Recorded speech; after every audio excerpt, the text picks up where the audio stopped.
Welcome back. So, yes, I have a cat here with me, and Audie just found a box that came in recently. I really need to throw these out more quickly because this one is full of styrofoam peanuts. So, needless to say, Audie wants to spread the peanuts all over the house. So, he's off in quest of the box. He knows where it was before I dug him out of it and put it up high so he couldn't get it, and he's looking for it again. I don't know about that cat. Okay, so welcome back to Book Club, and today we are dealing with another of Michael Crichton's novels, and this one is Timeline. So when we come back, we'll get into it.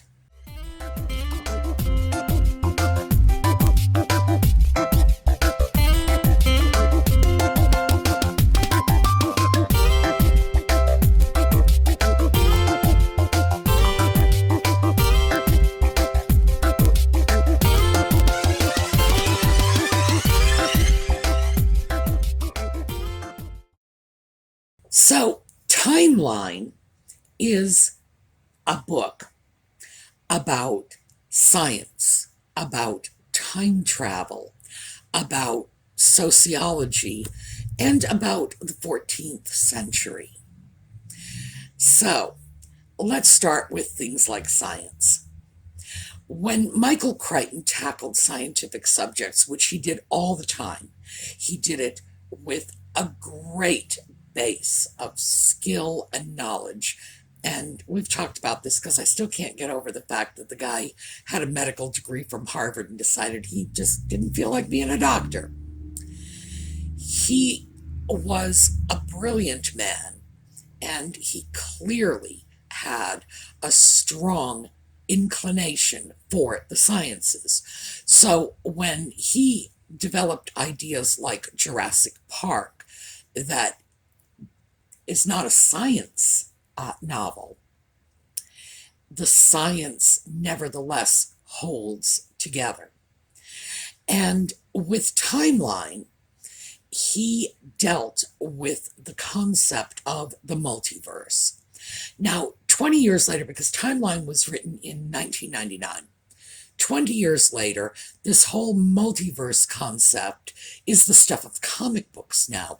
The little kids, if you say multiverse, they know what you mean because, Superman and Batman and all of them are playing around in the multiverse all the time.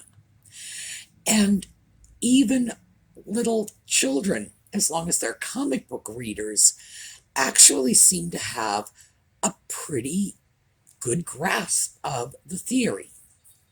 So, when we start talking about that, the multiverse, are there a gazillion, infinite number of universes? In other words, every possible outcome of human events in this limitless number of universes.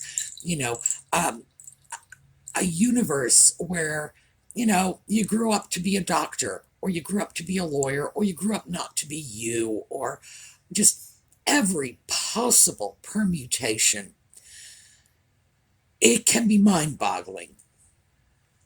And as Crichton pointed out in the early chapters of Timeline, scientists will tell you, scientists will tell you that this is a theory that they actually feel they have a great deal of proof for. I don't know about that. This is where, when you break science down to its most basic forms, it starts very much to look like magic or religion or something not sciency. So I don't know what my theory. I don't have a theory on the multiverse, I guess. Does it exist? I don't know. I wouldn't go so far as to say the theory is a complete crock, because a whole bunch of scientists who are way smarter than I am actually say that there's a tremendous amount of evidence to support the theory. So my position that because I haven't seen a single shred of evidence, i.e., something that came from a parallel universe, something that went to a parallel universe, it's still all very abstract to me. But it turns out that this is a very good vehicle for the book. Now, as far as whether or not, even with a massive amount of computing power, we could find a way to get to another universe, I don't know. If there are as many universes as the multiverse theory suggests, because we're talking an infinite number, a bigger number than just an infinite number of universes. I would have thought we would have bumped into one another before now, just because there are so gosh darn many of them. But we haven't. And Crichton has set up a construct for this book in which a group of scientists, led by what has now become sort of a media classic trope, the conscienceless scientist who will do anything, usually for the pursuit of money, and of course for the pursuit of his or her dreams, and hang the consequences, and so what if people die? That's kind of become a thing in the media, although it wasn't 20 years ago when Crichton was writing this book. At that time, the scientists were usually the benevolent and innocent pawns of the greedy capitalists who would do anything to make a buck. So that's an interesting sort of facet, because he was ahead of his time in his scientist who just doesn't give a hoot who he steps on as long as he gets to wherever it is he's going. So where is it he's going? Well, he's going to the 14th century. They have developed a technology not to move people in time, but to move people from one universe to another, and that other universe is operating at a different time. So, I don't know. At that point, my mind boggles a little too much to start to think about it, because if those two universes are in fact running at the same time, well, how can that be our history? Who knows? So you have to do a little suspension of disbelief, but because Crichton is so good with the science, he makes that easy. Why the 14th century, you might ask? All right, here, first of all, for those of you who have an interest in the 14th century, this is one of my favorite books. We are not touching this on book club. This is A Distant Mirror. It was written by Barbara Tuchman. She was a 2-time Pulitzer Prize winning historian, and that's serious history. I love it. I can just get lost in that book because it's very well written, but not, it's, yeah, let me just tell you, if this is a little too weighty for us to tackle in book club, but it is a great book. Those of you who are interested, I highly recommend it. So the 14th century is remarkably well documented because we have a Pulitzer Prize winning historian who did so. And this is not the first time we've encountered the 14th century recently. If you will recall, when we were reading Good Omens, the one thing the Demon Crowley liked the most about time was it kept moving him further and further away from the 14th century, which he hated. So, why? Well, let's start off with the 100 Years' War. Now, the particular date in the 14th century that our little intrepid band of historians and archaeologists and whatever else they are end up entering is 1357. And 1357 is 20 years into the 100 Years' War. Now, you're probably thinking, oh, that means the 100 Years' War has 85 years left to go. No, it doesn't. It has like 95 years left to go.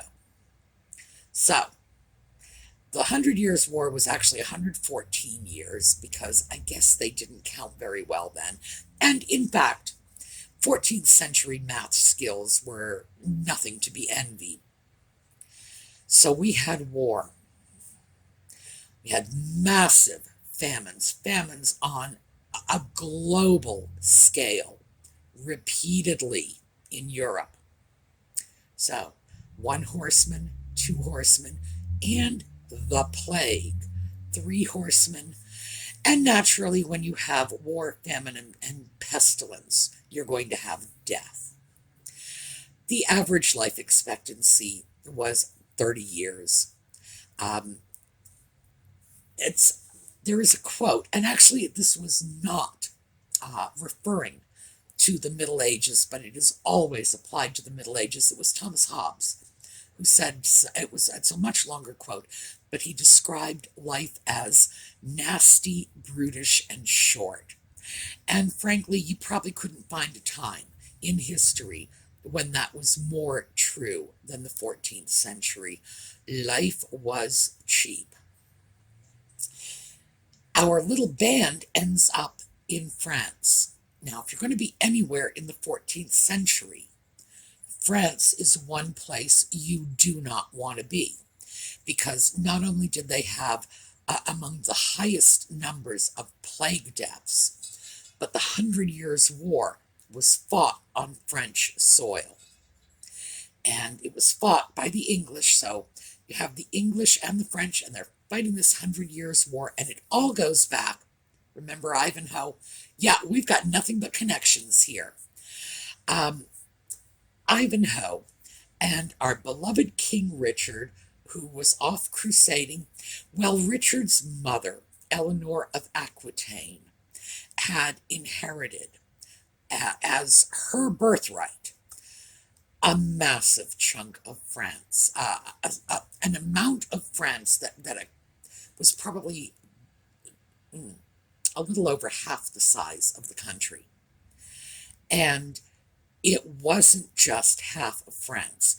This was the fertile half. This was the sunny half.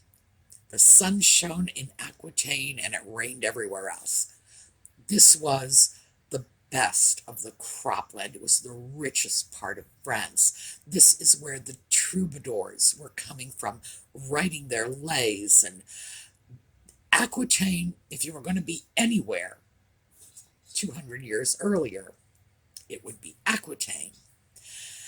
So when Eleanor married for the second time, her first marriage was to the King of France. Naturally, they wanted to keep this all together. Second marriage to the King of England, she brought half France with her.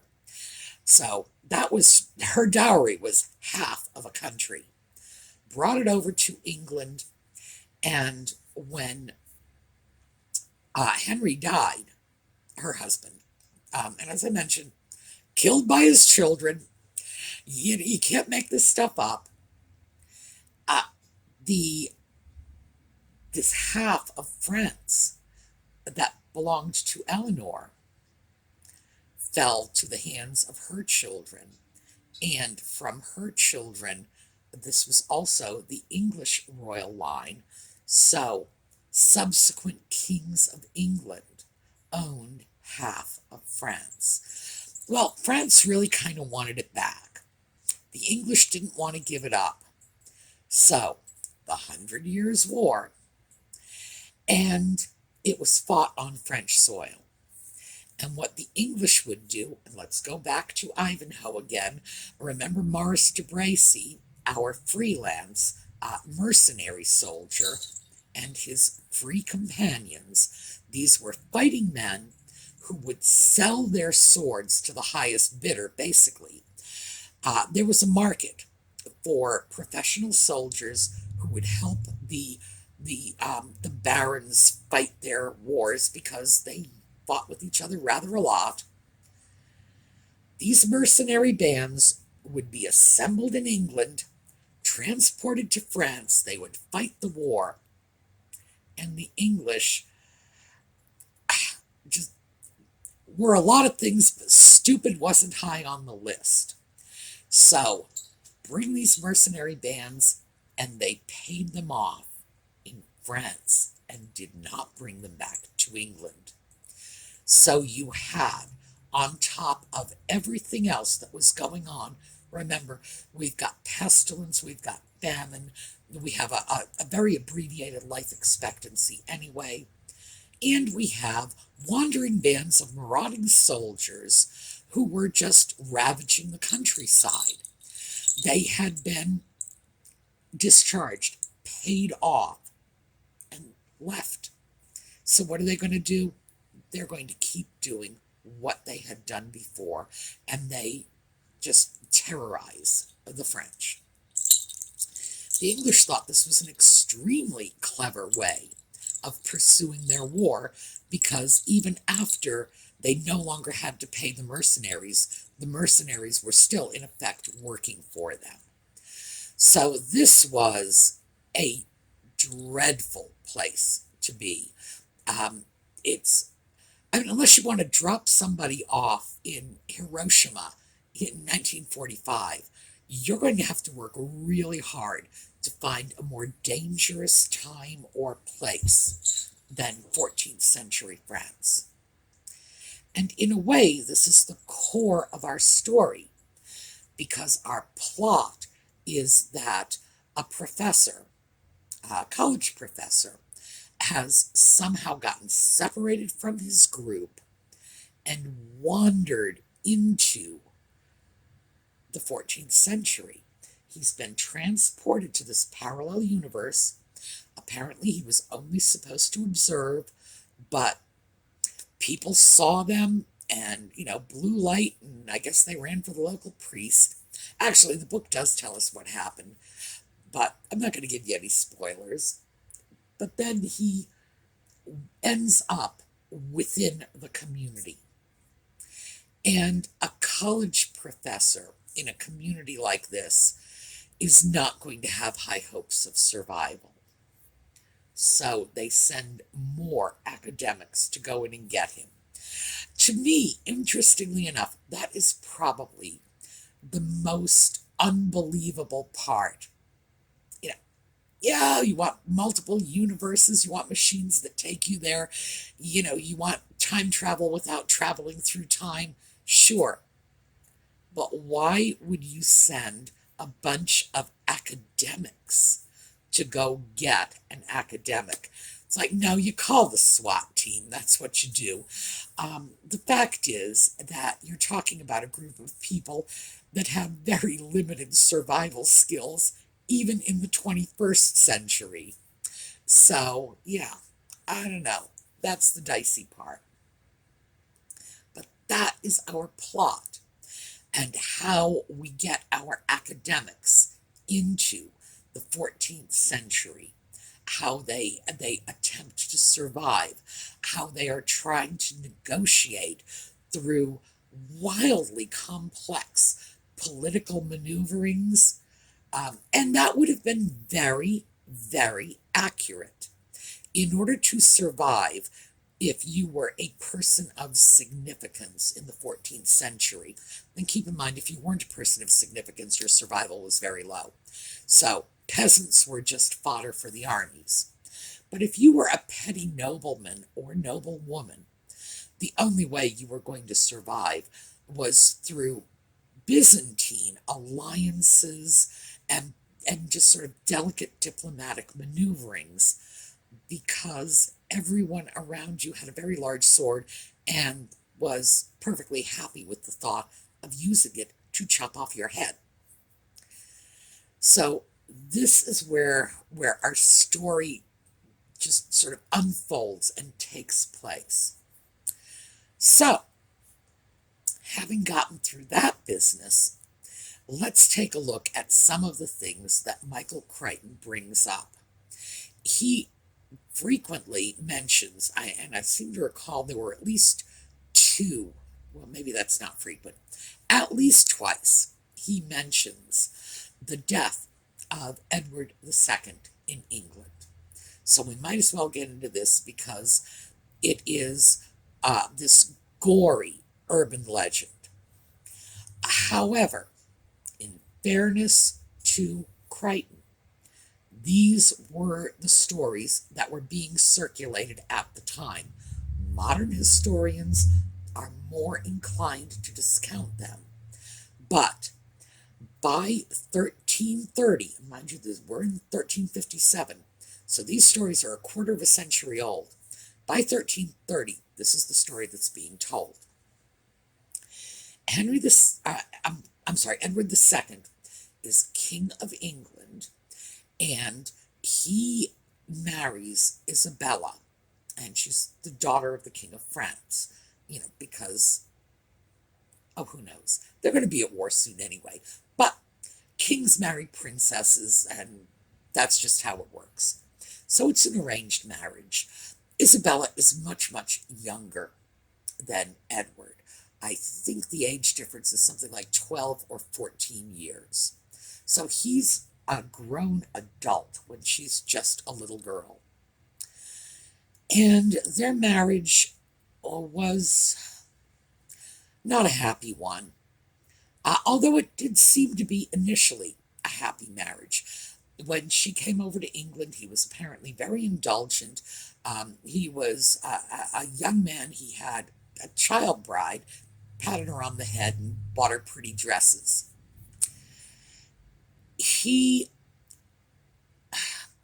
I'm not sure if he was gay.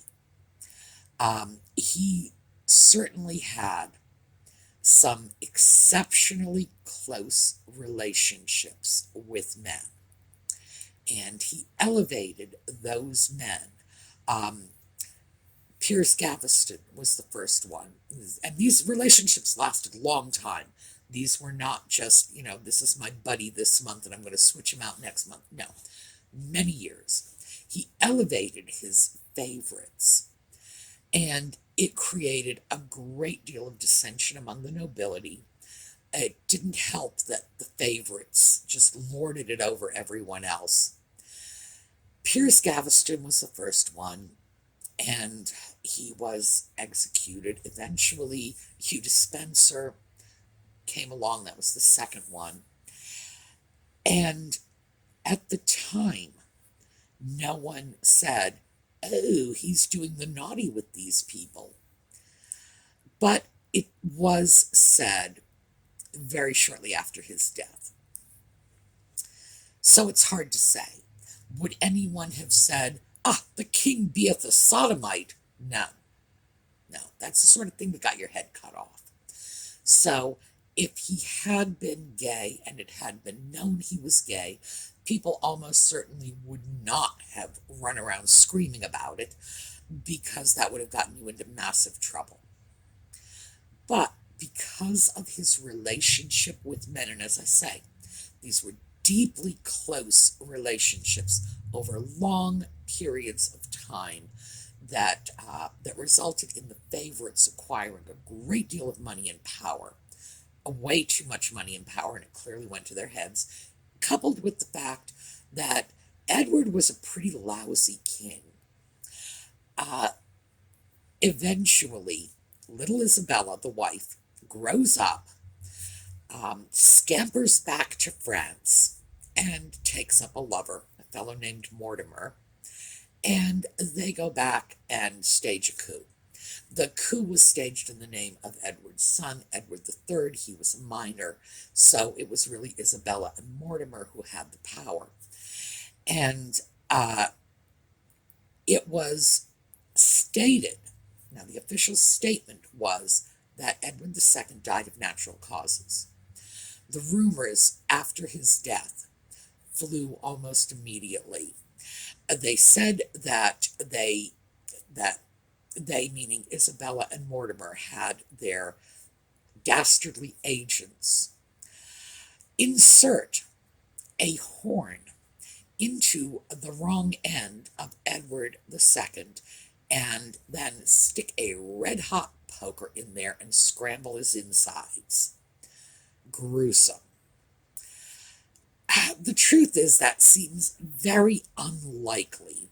There is no contemporary evidence of that, and almost certainly there would have been. That would be an awfully hard crime to perpetrate without anybody knowing about it. But shortly after his death, that rumor circulated, and then it was said that it was considered justice because he was gay. Okay. Well, when you depose a king, usually the people who are doing the deposing will do whatever they can to blacken the reputation of that king. I don't know what the real story is. I am suspicious because there were no allegations of homosexuality in his lifetime. Yes, he had favorites, but he was a lousy king. The idea of wanting to go off and have fun frolicking with his male friends, who knows? Maybe this was just friends. I don't know. Those are the rumors. Interestingly, right alongside of that horn and poker rumor was another rumor equally widespread that he never died at all, that either he escaped from the castle where he was being held, or Isabella and Mortimer just let him go simply because they couldn't justify murdering a king. Murdering a king, regicide, was a huge thing. It was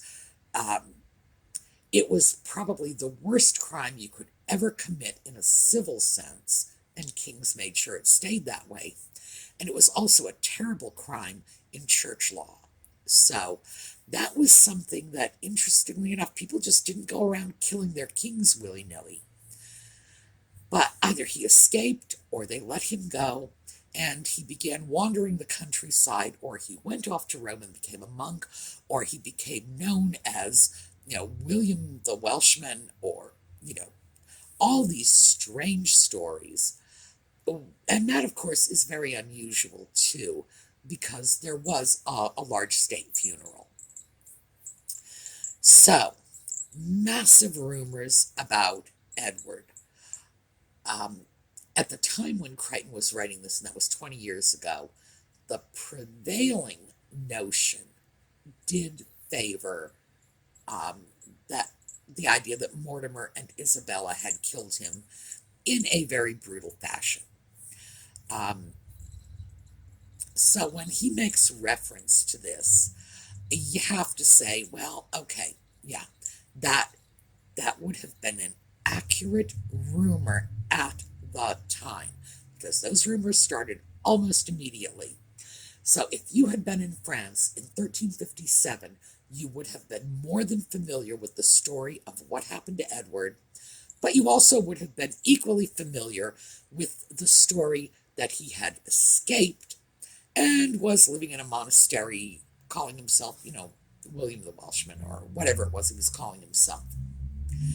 So, interestingly enough, that was a little piece of real stuff that was in there. Another interesting piece of real stuff in there is Greek fire. And Greek fire was apparently known by the ancients. It was a napalm-like substance, like some sort of pitch product. And when you use this to set a fire, if you poured water on it, it only made the fire spread. And as Crichton correctly pointed out in the book, even modern chemists have not been able to replicate that. Yes, there are chemicals you can use that will make a fire spread more when water is poured on it, but is it the original Greek fire? No one's ever been able to prove that. So that was just an interesting little sidelight. All right, so we have once again a whole bunch of real history, and then we have our entirely fictitious little events about the armies of the archpriest and these nobles. However, remember, based on fact, as I mentioned when I was speaking about the mercenaries and the freelances, they would often work for one noble when he was waging war against another noble. So these little sort of neighborly feuds were extremely common. All right, so I think that's probably about what you need to know. Except, of course, this is the worst time in human history.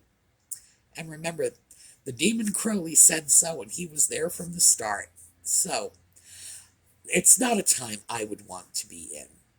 I understand it's been very romanticized, but in reality, I think I would be utterly sickened to be in a situation like that for more than a minute or two, because the four horsemen of the apocalypse were on the loose. If you have any interest in the time in general, oh, and A Distant Mirror, by the way, is set in France. Well, mostly France, a little England, but mostly France. So it is the story of the 14th century, and this is reality. Crichton, of course, was a novelist, so he uses reality and then weaves his tale around it. So I hope you are enjoying the book. We're going to have to give some thought to what we would like to take a look at next. There are so many good choices out there. And what I am going to do for next week is I'm going to go through some of the past comments and see what people have been looking for. What are the threads? I know you like historical novels. I have just one little criteria on this one. Criterion, because it's one. And that is, we can't get into anything that is likely to be unreasonably depressing or triggering for people. Because the whole point of book club is that we are in tough times, and let's try to keep it a little light, so no really heavy themes. So, having said that, absolutely let me know what you think would be a good idea for us to hit up next. And because we should be finished with Timeline, it's a short book. We should be done next week. And as I said before, we're not going after this. This is more of a study than a fun read to keep our minds off what's going on around us. But it's an excellent book, absolutely excellent. All right, so let me hear from you in the comments. What do you think we might want to go into next time out? And the sky's the limit. We've done 2 Crichtons. I'm trying to get these. I'm trying to pair these up so that we can read one and allow it to inform another. So, give that some thought too. What do you think would inform previous reading? What is it that you've heard of that you might like to read in a group? So, we will move on to something new next week. In the meantime, we're still on Timeline. We're going to finish it up. And I will see you all tomorrow, at which point we're going back to our, regular thrifting and project videos. And then next week, I will have information from going through past video comments to see where we're going to land next. All right, have a terrific day, and I'll see you tomorrow morning.